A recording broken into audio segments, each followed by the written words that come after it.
दिल का सोना चांद निशाना ढूंढेगा, मुझको मेरे बाद जमाना ढूंढेगा।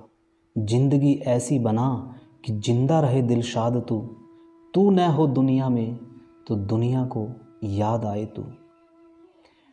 वास्तव में किसी व्यक्ति का प्रायश्चित इतना निराला हो सकता है, ये हम अनुमान भी नहीं लगा सकते। एक ऐसा व्यक्तित्व जो पटवारी पद पर रहते हुए शराब के नशे में एक निम्न जाति के व्यक्ति को लताड़ता है, उसको पीटता है, और उस व्यक्ति के अंदर इतना परिवर्तन होता है कि वही व्यक्ति जब 14-15 साल के पश्चात अनायास उस व्यक्ति से मिलता है जिसको उसने कभी पीटा था। जब वो अनायास मिलता है तो अपना जूता निकालता है और उस व्यक्ति के हाथ में देकर के कहता है कि सुनो, मैंने पटवारी पद का दुरुपयोग करते हुए कभी तुझे शराब के नशे में पीटा था, लो ये जूता लो और मेरे सर पर मारो। प्रायश्चित का ये ढंग कितना निराला है।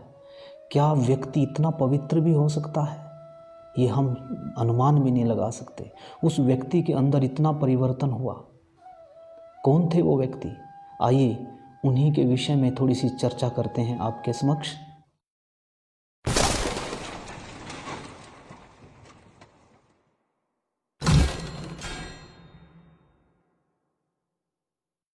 यह छोटी सी जीवनी हमारे ज्ञान चक्षुओं को खोल सके और हमें प्रेरणा देकर के हमारे जीवन में कुछ बदलाव आ सके तो हमारा बहुत बड़ा सौभाग्य होगा।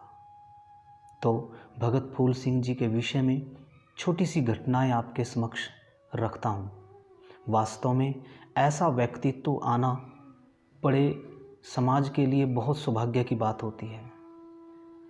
आपने देखा होगा संसार भर में बहुत सारे व्यक्ति ऐसे होंगे जो रिश्वत न लेने की प्रतिज्ञा करते होंगे।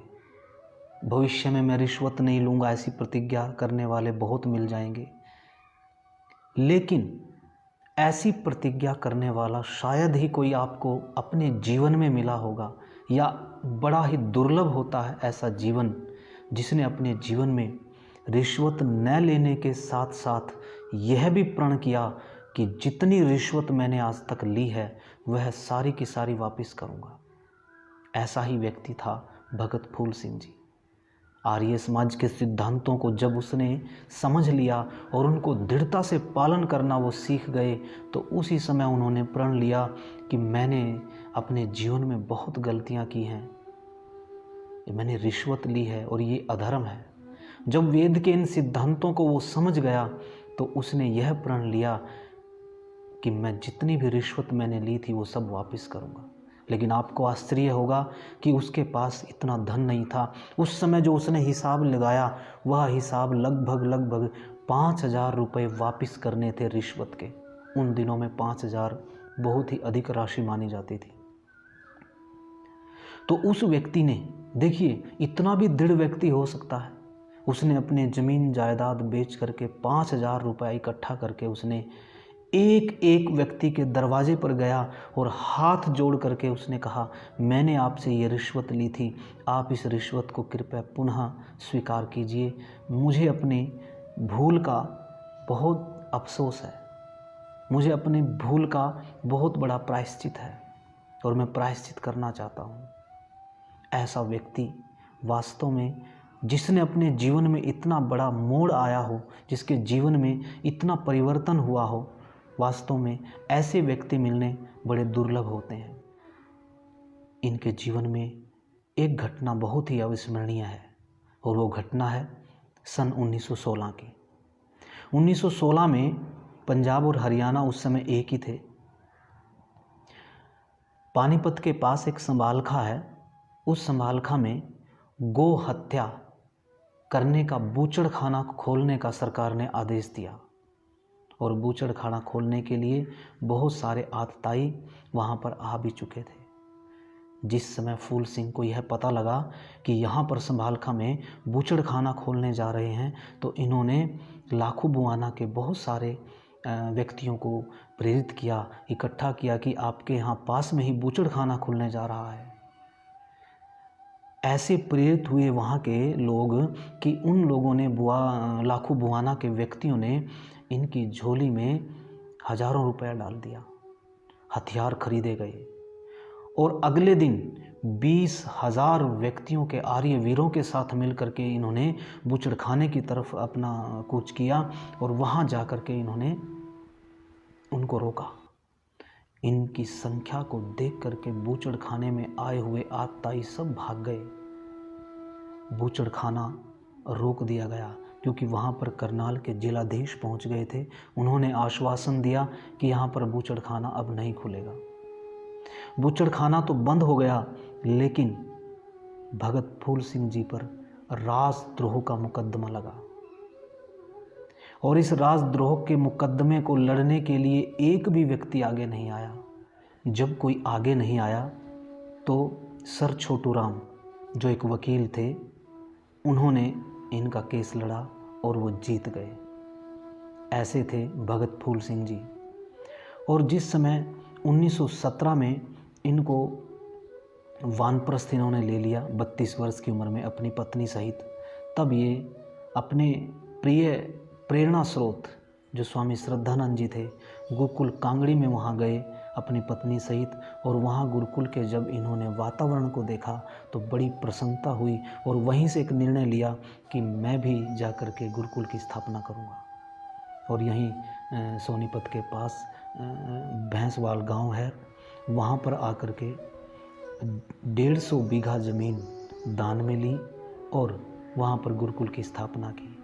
और गुरुकुल की स्थापना के लिए सबसे जो इनके प्रेरणा स्रोत हैं स्वामी श्रद्धानंद जी को बुलाया गया और उन्हीं के कर कमलों से गुरुकुल भैंसवाल की स्थापना की गई। एक और कन्या गुरुकुल की इन्होंने स्थापना की थी खानपुर कलां। ऐसे ही जिस समय इनको अनायास एक व्यक्ति मिला जो निम्न जाति से था, जिनको पटवारी पद पर रहते हुए इन्होंने पीटा था शराब के नशे में, वह अचानक अनायास ही इनको मिल गया। और मिलने पर इन्होंने वही घटना याद आई कि मैंने इनको बहुत कष्ट दिया था। और उनके पास जाते हैं और कहते हैं कि बूढ़े बाप, मैंने बहुत बड़ा पाप किया था आपको पीट करके शराब के नशे में। लो, अपना जूता निकाल करके ये इनको दे करके कहते हैं, लो बूढ़े बाप, मुझे जितना आप पीट सकते हो मेरे सर में मारो। तब उस बूढ़े बाप ने कहा था, वो निम्न जाति का व्यक्ति। और देखो, ये उस समय की बातें हैं जिस समय समाज इतना पददलित की तरफ था, जिस समय कुओं में पानी तक नहीं पीने दिया जाता था निम्न जाति के लोगों को। ये उन दिनों की बात है। और ये व्यक्ति इतना परिवर्तित हो गया कि अपना जूता निकाल करके निम्न जाति के व्यक्ति को, एक बूढ़े व्यक्ति को कहता है कि मेरे सर में मारो। वास्तव में यह परिवर्तन दुर्लभ व्यक्ति के भीतर ही होता है। इस व्यक्ति ने 1930 में, जिस समय चारों तरफ जातिवाद का बोलबाला था, उस समय दलितों के कुआं बनवाने के लिए 23 दिन तक अनशन रहे भगत फूल सिंह जी और उनका अलग से कुआं बनवाया गया ताकि वो भी जल ग्रहण कर सकें, जल पी सकें। ज़्यादा व्यक्तियों की आवश्यकता नहीं है, कुछ ही व्यक्ति पूरे संसार भर में परिवर्तन कर सकते हैं। अगर ऐसा परिवर्तन व्यक्तियों में होने लगे तो वास्तव में जो ये कहते हैं कि आर्य समाज ने राष्ट्र के लिए क्या किया, वास्तव में आर्य समाज के कुछ व्यक्ति ही सामने आते हैं, लेकिन कुछ अनछुआ इतिहास भी है।